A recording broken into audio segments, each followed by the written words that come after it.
One Piece entre dans l'arc Elbaf, et donc je vous préviens, si vous n'êtes pas à jour dans le manga, il y a des spoilers, des petits, mais bon quand même. Déjà, avec Elbaf, on est dans le pays des géants. On le rappelle, hein, Elbaf, c'est le mot fable à l'envers, et donc je vous le dis tout de suite, Elbaf va s'inspirer beaucoup de ce livre, Les Voyages de Gulliver, dont j'ai déjà largement parlé sur la chaîne. Et si vous connaissez pas, c'est le livre qui a inspiré Le Château dans le ciel de Miyazaki. Si vous voulez en savoir plus, la playlist s'affiche ici et dans la description. Dans ce livre, le muel Gulliver vit des aventures incroyables en voyageant d'île en île à bord d'un bateau. Déjà, ça vous rappelle rien? Et il tombe dans des pays tous plus incroyables les uns que les autres. Il commence à Lilliput, donc le pays des Lilliputiens, là où les gens font quelques centimètres à peine. Et là encore, on a déjà vu l'équivalent dans One Piece avec les Tontata. Par exemple, la scène où ils accrochent Nico Robin à coups de clous et de ficelles, eh bien, c'est littéralement une reprise d'une scène de Gulliver. Il y a exactement la même chose. C'est une référence directe.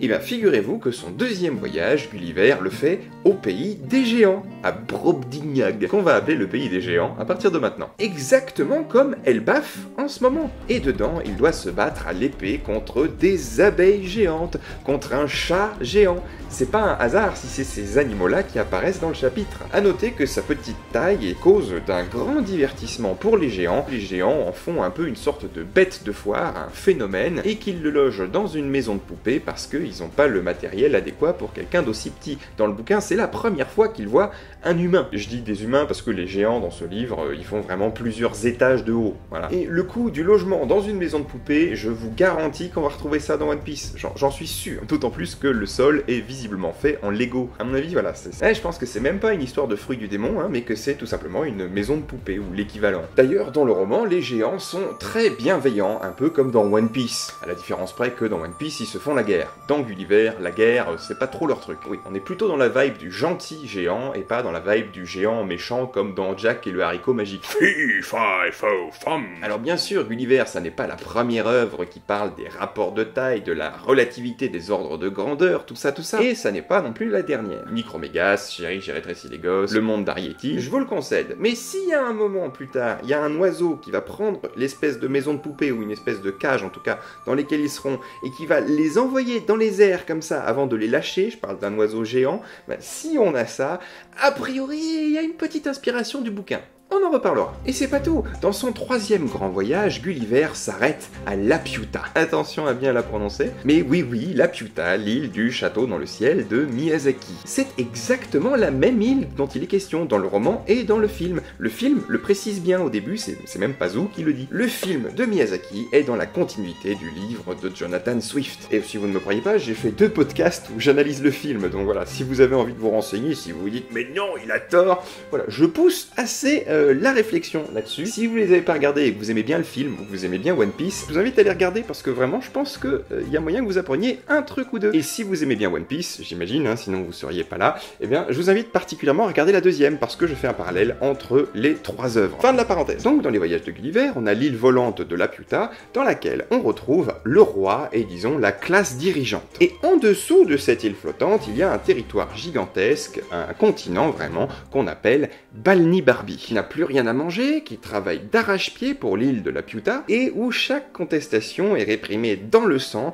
et à coup de famine, voire d'anéantissement. Franchement, là, on est complètement dans Wano Kuni et Onigashima. Et enfin, ce livre inspire également l'arc Egghead, car Laputa, c'est l'île des savants visionnaires, ceux qui ont plusieurs siècles d'avance sur le reste du monde. Exactement comme Vegapunk, plus précisément exactement comme le royaume du siècle oublié, parce que la majorité des technologies qu'utilise Vegapunk, eh bien, c'est celle du royaume antique. Lui-même avoue qu'il est dépassé face à cette technologie d'il y a plusieurs siècles. Donc c'est la même idée qu'avec la technologie avancée qu'on retrouve dans Gulliver et dans Le Château dans le ciel. Donc aujourd'hui, vous le savez qu'Egghead s'inspire beaucoup du film de Miyazaki, et j'en ai longuement parlé dans ma vidéo. Aujourd'hui, ça vous paraît peut-être évident, oui, mais quand je l'ai sorti, c'était avant l'arc Egghead. Et donc il n'y avait pas beaucoup de monde qui en parlait à ce moment-là. Mais bref, le Punk Records qui s'envole à la fin, c'est complètement un clin d'œil à Laputa qui s'envole dans le ciel, ok. Mais le fonctionnement de tout ça, il est expliqué dans le bouquin. Et encore une fois, le film, c'est la suite du livre. La grosse différence, c'est que quand Gulliver visite l'île, eh bien, les habitants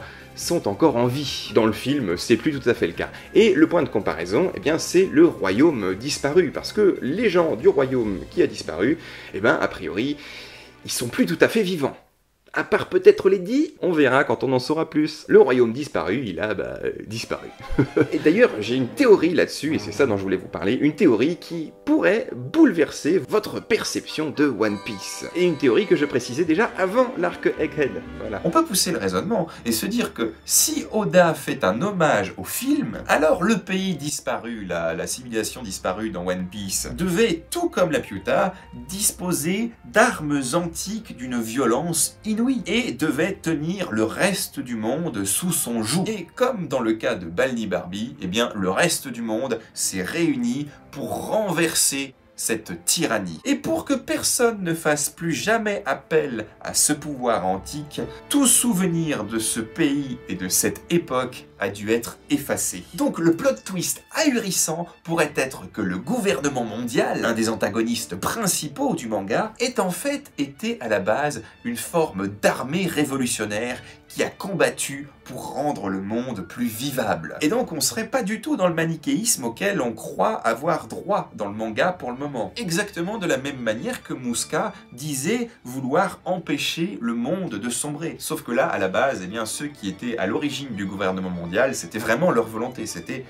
d'arrêter ce cycle-là. Sauf qu'en fait, ils y ont cédé, tout simplement. Comme ce monde n'est pas manichéen, eh bien, le gouvernement qui remplace ne fait que reproduire la même tyrannie, car il dispose d'armes similaires. L'hommage d'Eiichiro Oda nous permet ainsi de prendre conscience de quelque chose dans le film. Voici donc le cycle que Shihita et Pazu sont parvenus à briser. Ouais, il avait pas tort, hein, ce gars-là. J'aimerais bien le rencontrer, tiens. Bon, voilà, mais bien sûr, malgré tout ça, One Piece, c'est une œuvre fleuve.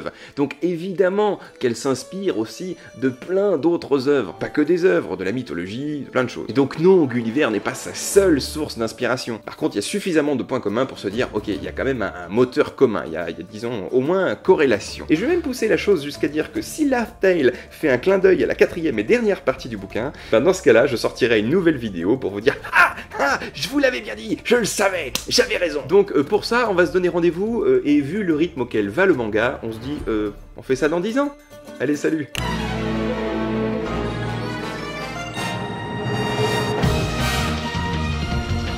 J'ai tout mon décor qui vient de tomber par terre, j'adore.